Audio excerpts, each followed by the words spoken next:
Hey guys, what's up? Today I am coming at you with a little bit more of a casual vibe, and I just feel like telling you a story that happened today that sparked a little lesson in my brain. And first, I'm going to tell you a funny story though that just happened because I just thought that it was so hilarious and random. First of all, if we haven't met, my name is Diana Ricciardi, and I take soul seekers from brain spinning to heart spinning by getting them off their ass and out of their head. So I just came back from dinner, like in public, and I can never just get away clean. I go into the bathroom just to wash my hands, and there's this guy in there who decided not to lock the bathroom when he was in there.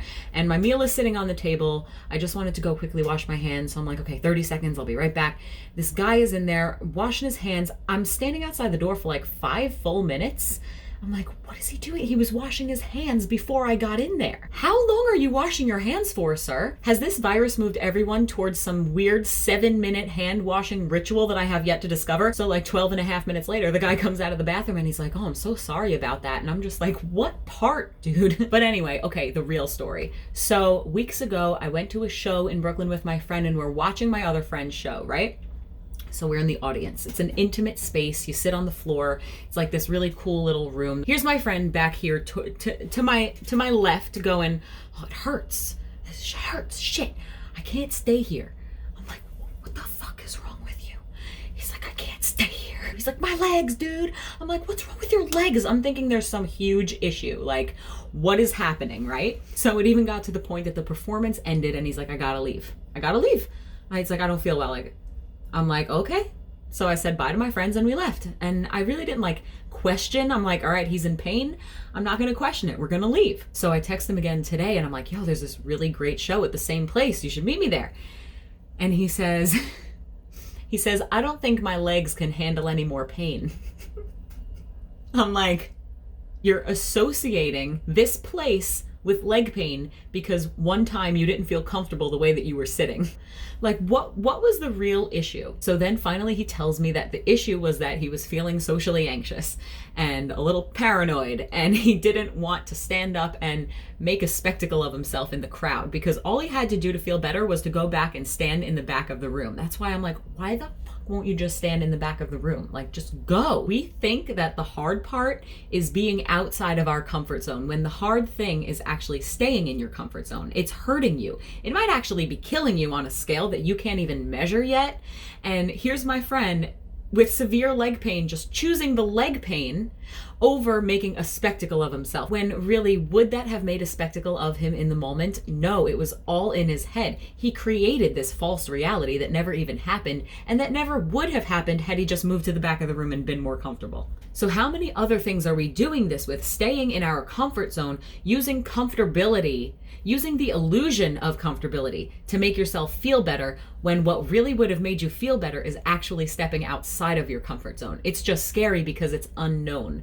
But what we have to do is stop thinking about the short-term satisfaction, because if you do the uncomfortable thing, you'll be more comfortable. Trust me. Think about my friend with the legs. If he would have just stood up, stood in the back of the room, he would have enjoyed the show. It would have been a completely different experience had he just listened to his body, because his body was telling him to do something, but his mind was keeping him stuck. So when we listen to our bodies, especially when it comes to pain and issues that our body is trying to tell us, when we listen to what our body is trying to tell us, we literally can't go wrong. And sometimes there needs to be some uncomfortable moments when you're moving towards comfortability.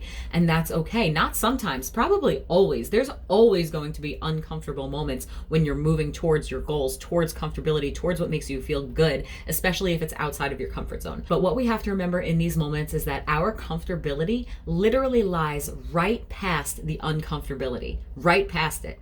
Like seconds past it sometimes. All we have to do is the thing, and then it's not a thing anymore. So maybe there's some things in your life that you realize you haven't been taking action on, some things that you haven't been really proactive about, that you know will move you in the right direction. You're just uncomfortable to do so.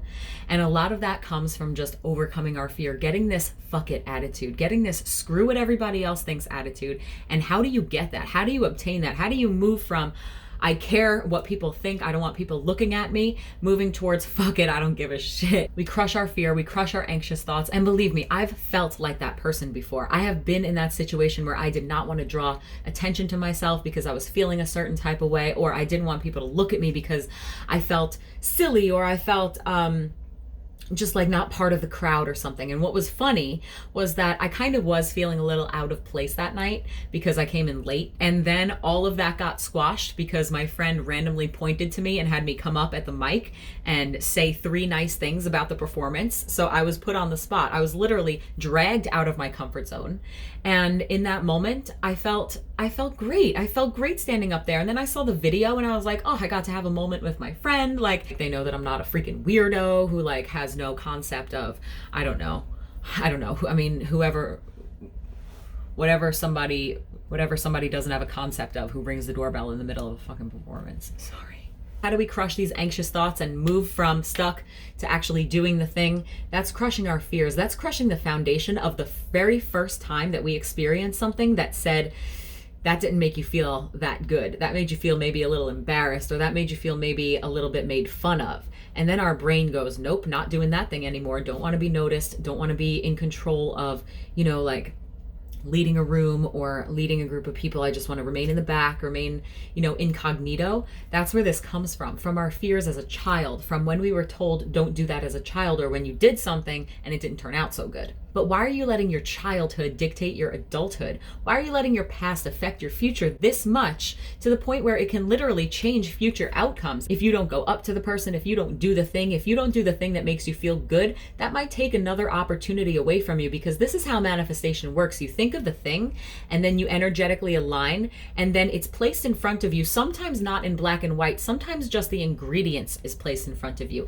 not the entire thing that you're looking for. So you have to be open enough to learn what to do with those ingredients. You went out for a fun night and the universe lined all this up for you. It lined up a floor for you to sit on, it lined up a place for you to stand, and it lined up a beautiful performance. Are you going to choose to sit?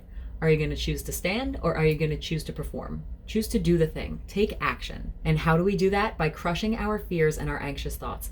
By going to the foundation, the root cause of the fear. It wires our brain in a way that says, don't do it again.